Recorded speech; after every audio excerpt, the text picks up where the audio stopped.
The narrative opens with a character expressing determination to revive someone named Sui. Yu-san arrives, concerned about Sui's condition, and apologizes for not being able to help. The absence of Koichi, Tsuruko, and Gatanda is explained. The first two are receiving treatment at a rubble pit, while Gatanda is investigating an XB ball in Shinagawa. The protagonist is eager to confront characters known as numbers immediately, but companions advise caution. They learn they should head to Neo Chiyoda City next, where more numbers can be found. A mysterious figure appears, provoking irritation from the protagonist, who has just lost a childhood friend, yet confirms their determination to continue the game. The protagonist decides to proceed to Chiyoda despite concerns, with companions agreeing to join for support. They acknowledge the need for strength in the upcoming challenges. Upon reaching their destination safely, tensions emerge regarding Chiyoda's significance. Characters Q and Kazuki reveal connections to the area. Discussion turns to the Chiyoda War, when peaceful conflict resolution through the XB method was disrupted by Otori Ojiro's introduction of a deadly version, causing widespread casualties before Minato Drive defeated him.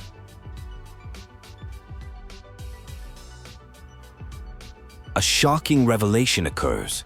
Q is actually Otori Ojiro, who survived being crushed by rubble thanks to Kazuki's help. They changed identities and went into hiding. Q explains this secrecy was partly due to many people in Neo-Tokyo still harboring hatred toward Ojiro. While one character questions whether apologies can atone for causing deaths, another defends Q by noting that Otori Tenshin, who brainwashed orphans, shares responsibility for the war. The group processes mixed feelings about Q's hidden past, with some more accepting than others. The group follows a broadcast voice leading them to a public area. They witness a popular figure named Magata Zenichi, who identifies himself as Numbers 4, explaining the city's role called Endless Live, a broadcasting system where participants must maintain at least 1,000 weekly viewers or face death.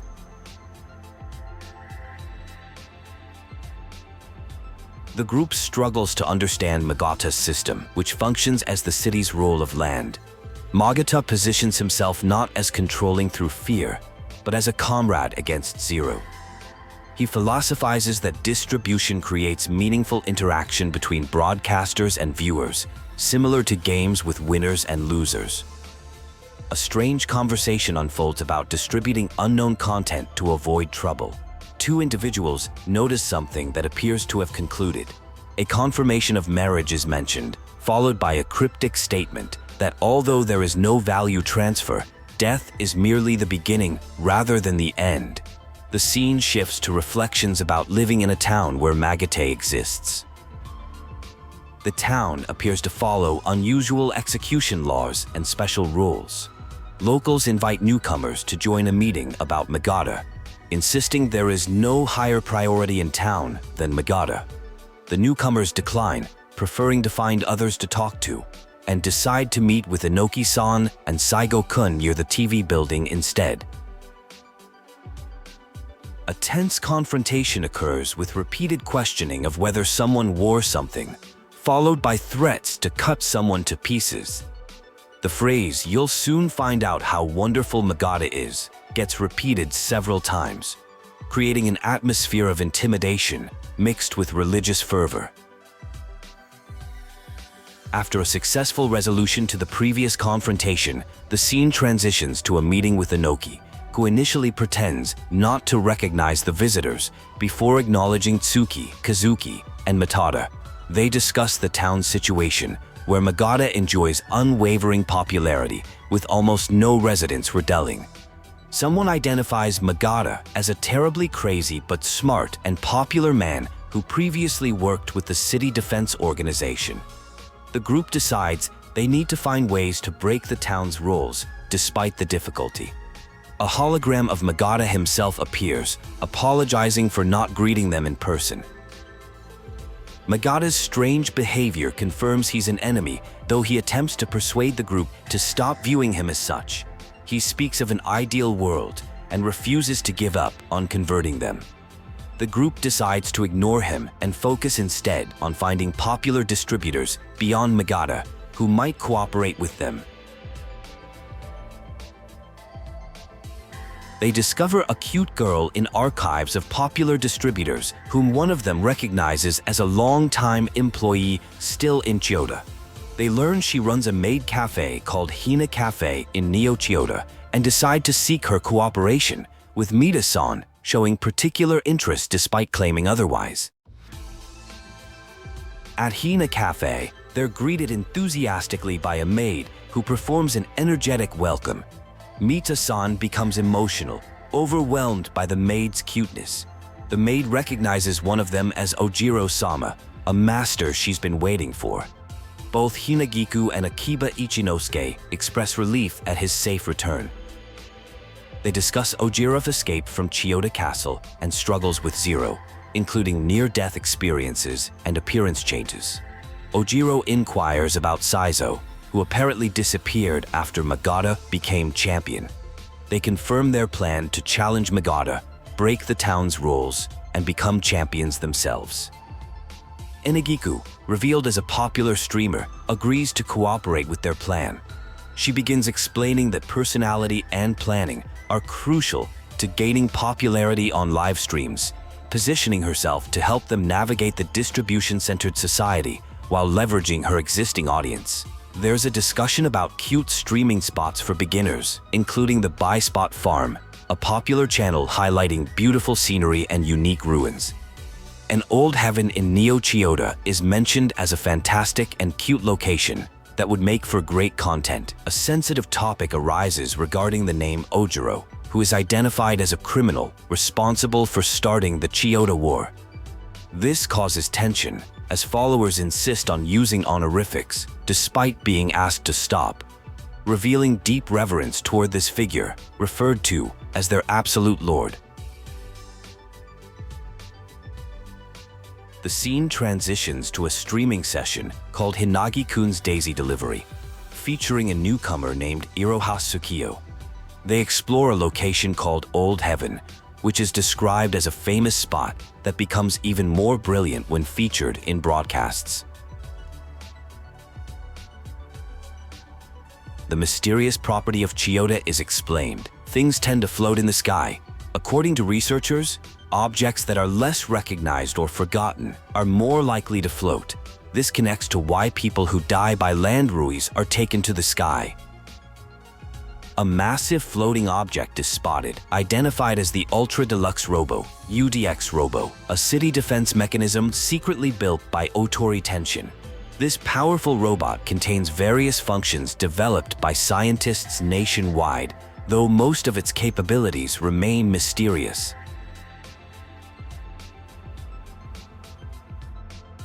The group splits up as one member leaves to investigate something secretly, while the others continue exploring locations for streaming content.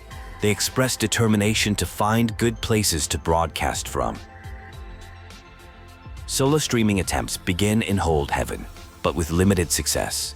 Despite trying different approaches, including imitating Hinagiku's style, the streamer struggles to gain viewers and maintain engagement, highlighting the difficulties of content creation.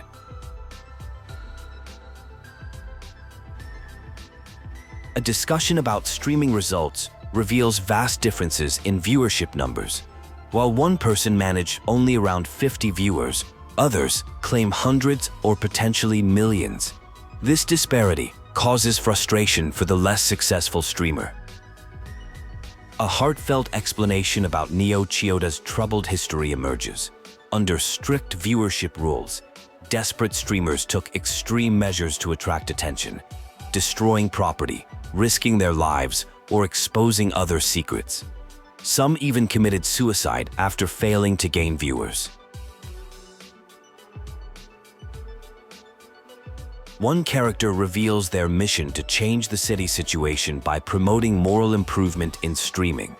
After gaining sympathy and becoming a champion, they continue working to minimize casualties in the harsh viewership-based system while helping residents of Neo Chiyoda. The discussion shifts to personal ambitions, questioning whether aiming for the top is necessary. The conversation explores the idea that survival matters more than championship status, emphasizing that being alive enables endless possibilities. The dialogue continues with philosophical musings about human value, suggesting there's no clear distinction between good and evil. The group decides to leave their current location as they're getting hungry.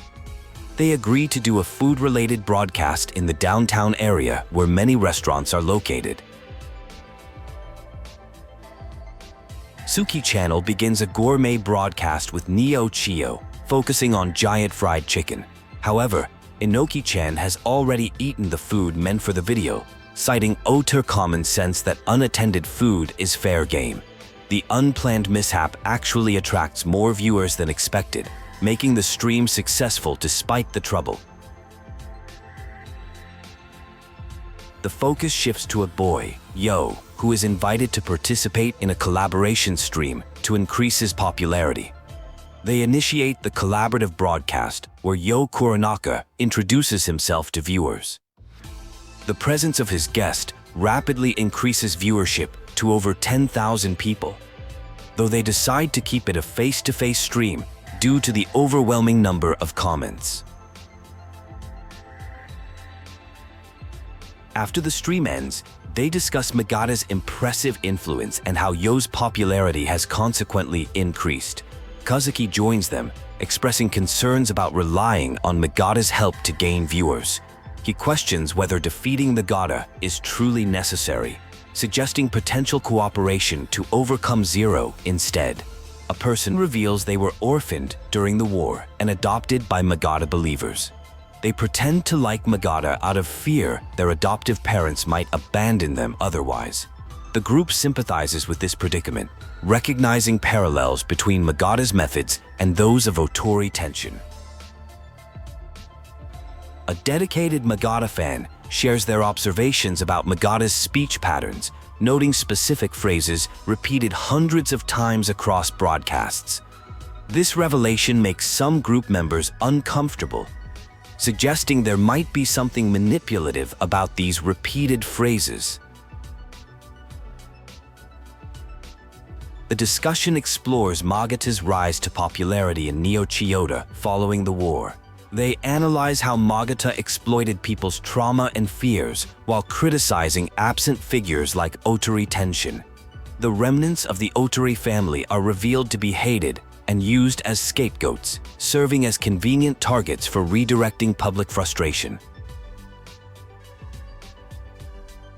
A confrontation occurs when someone is accused of being a remnant of the Otori family. They're called a criminal for disguising themselves, leading to hostile interactions. Someone intervenes in the conflict, suggesting the hatred should be directed at Ojiro instead. A confrontation occurs where someone is defending a person called Chiyoda Senpan from harassment. The defender stands up against multiple aggressors, threatening to become their opponent if they continue. After the aggressors leave, it's revealed that the person being defended used to work for the Otori family and feels guilty for failing to stop someone named Ojiro during the Chiyoda War. This person believes they should have died then and expresses a desire to atone for their sins.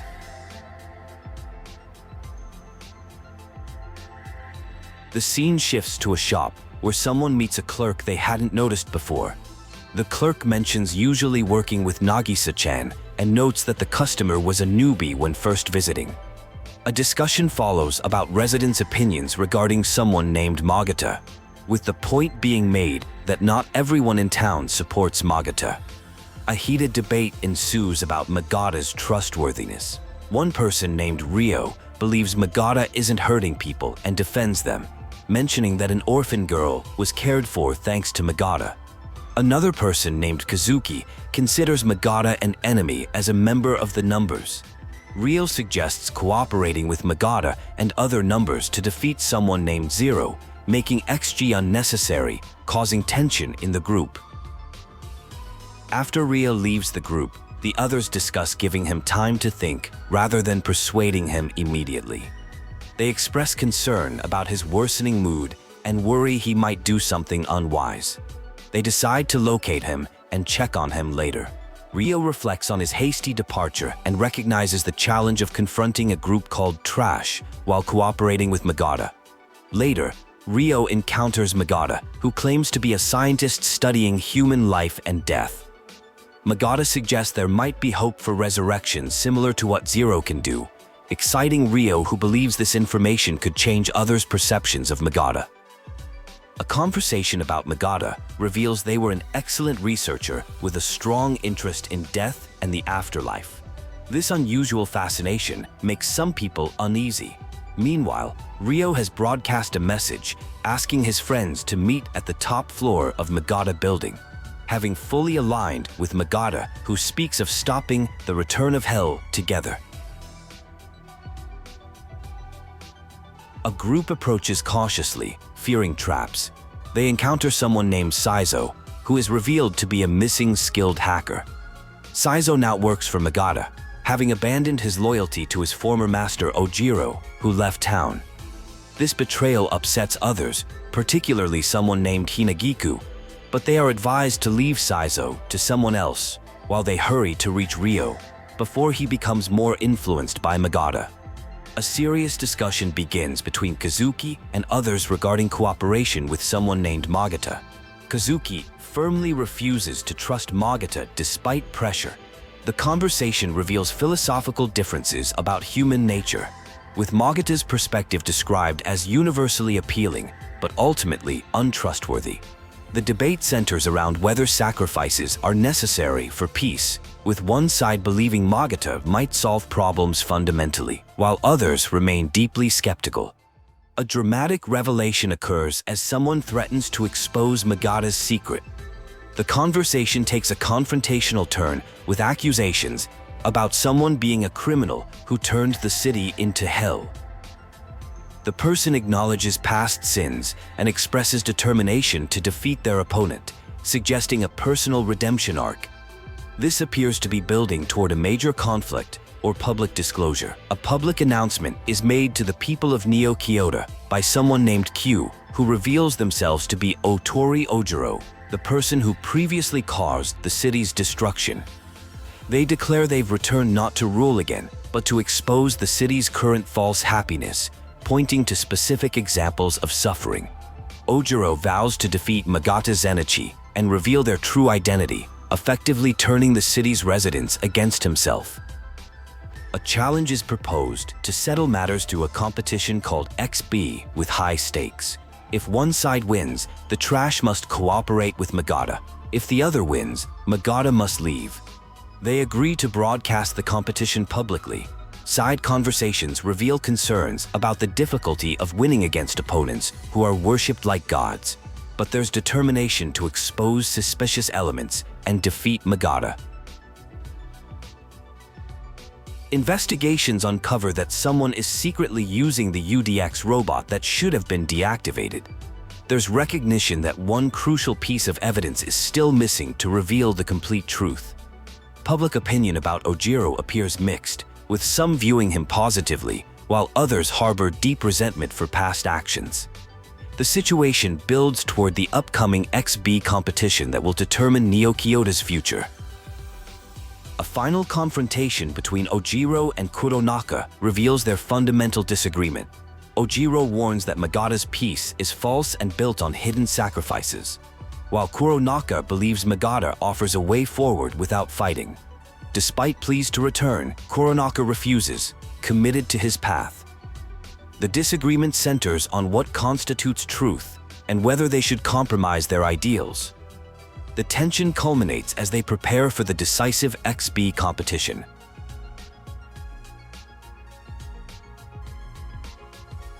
The conversation begins with concerns about sacrifices made in battle. One character claims the city is better thanks to Magata, while another argues that behind the surface peace there are hidden victims. The debate centers around whether Magata is truly needed in the city. While one side argues against needing more fighting, the other suggests Magata is the one preventing freedom. Despite promises of support, tensions remain high about the different perspectives on how to maintain peace. A character expresses concern for Kuronaka, who appears too absorbed in his current situation. This concern is met with skepticism about the sincerity of friendship. The discussion shifts to how people change over time, with disagreement about whether certain changes are positive. Watching their interaction, someone remarks that Magata seems right in his approach, which provokes accusations of refusing to listen to opposing viewpoints. One character shares a personal story about living under a false identity as Q, and how looking away from reality trapped them in their past. They warn against making the same mistake. The response is firm. Choosing to live with Magata was a conscious decision, not avoidance. This leads to a philosophical debate about heroism. Whether a hero simply does what they can or pushes beyond limitations. Magata is praised as someone willing to take on challenges when others cannot. The debate deepens around whether fighting difficulties is truly heroic. One perspective argues that withdrawal is a legitimate right for all people, since no one's mind is infinitely strong. The opposing view insists on fulfilling missions without turning away, though this is characterized as a disease that consumes the heart. The argument intensifies over whether turning away is equivalent to running away, with Magata defending retreat as a fundamental right. Magata expresses concern for those who feel they cannot escape difficult situations, vowing to save them. He repeatedly emphasizes valuing life above all else and wants to help those driven by duty to the point of self-destruction. When challenged about whether all lives are equally valuable, especially on a battlefield where many couldn't be saved, Magata maintains his position, drawing criticism for being idealistic. The conversation shifts to personal regret about turning a blind eye. Though Magata insists this isn't wrong, it's an essential part of life, a temporary withdrawal before attacking again. One character claims to understand another's pain through their shared experiences, while being accused of merely assuming understanding. Magata reframes turning a blind eye as changing perspective rather than avoidance, suggesting it's better to look toward the future than remain bound by old values. The debate intensifies around whether it's right to ignore important matters. One person accuses the other of making no decisions and simply proceeding without addressing problems, comparing them to incompetent politicians. The defense argues that this approach is better than retreating into a corner because living is paramount. Someone expresses regret about not acting sooner to free the city, but others respond that they're already hacky with Magata and the regretful one is now in the way.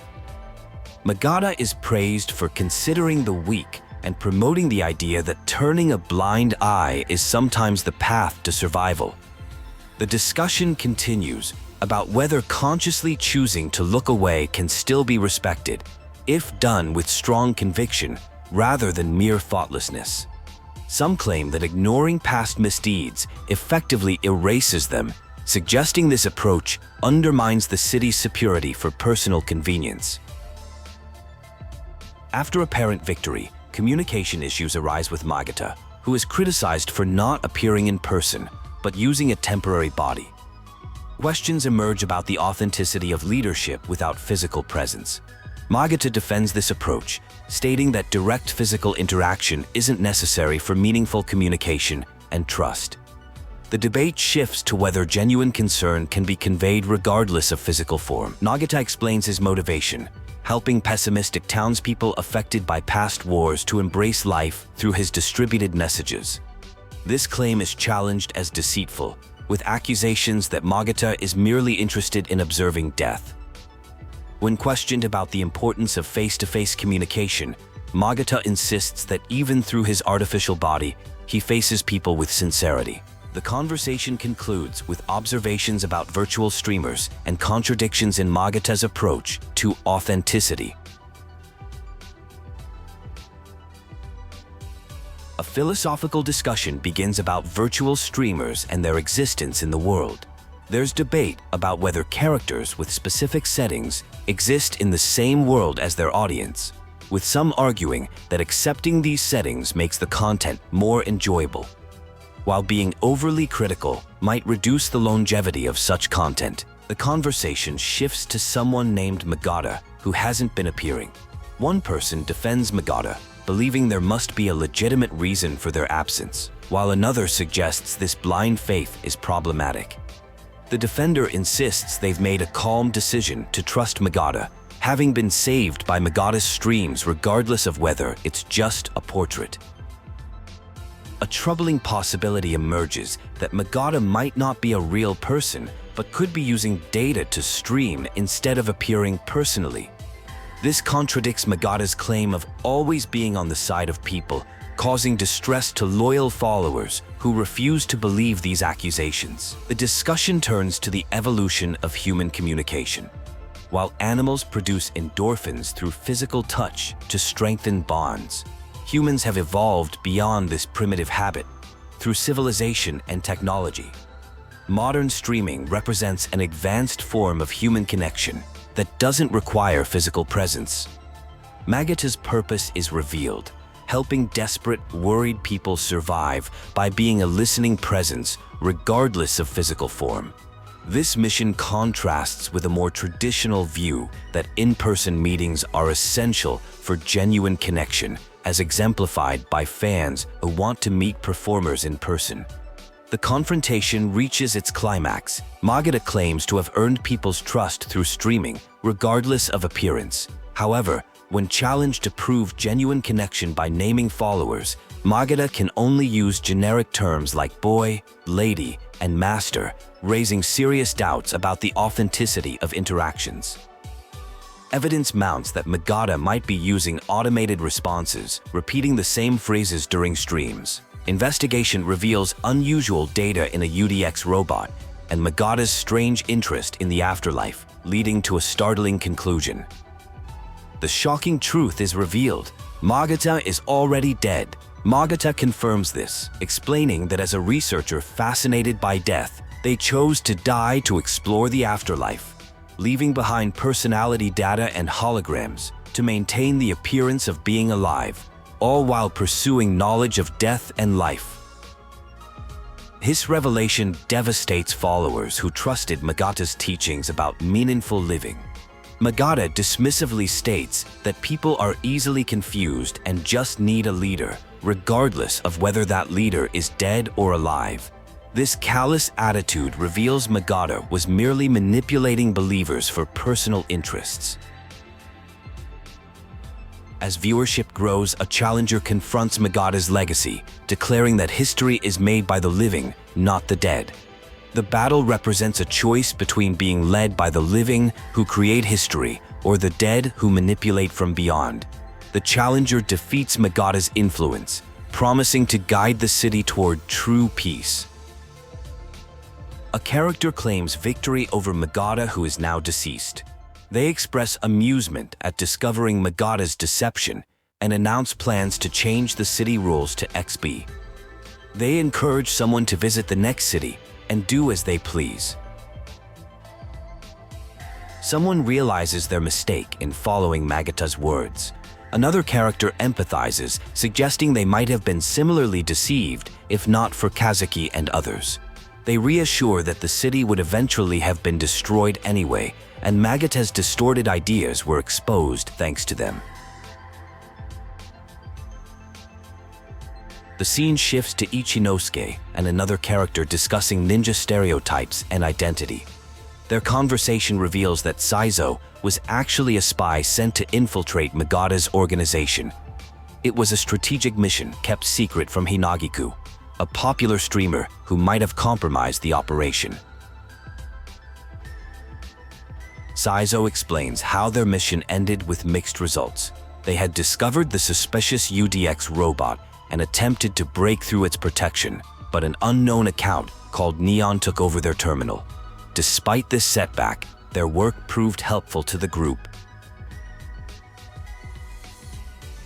The group plans to celebrate with a feast honoring Ojiro-sama, but discover he's missing.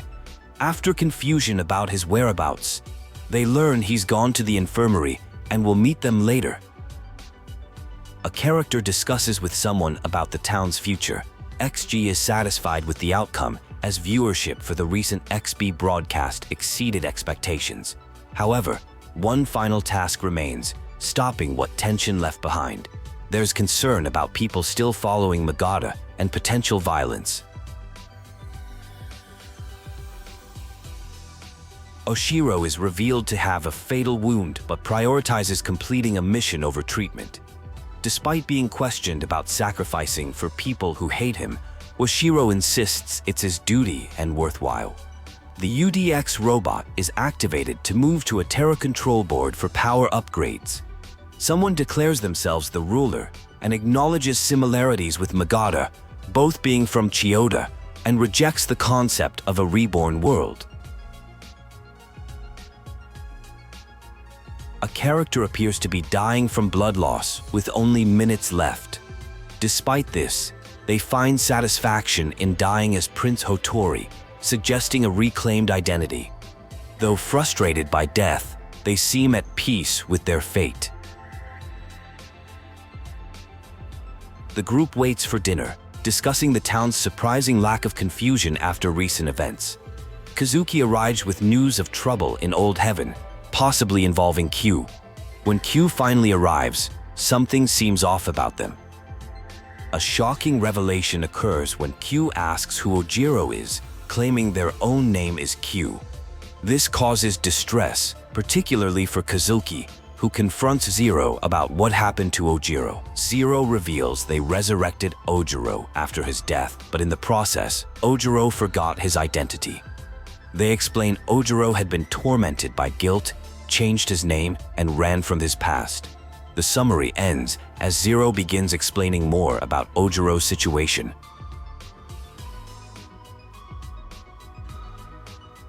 Kazuki internally admits to ignorance about the situation, expressing certainty that something is going wrong. There's a profound sense of loss as what Kazuki has been protecting is gradually disappearing.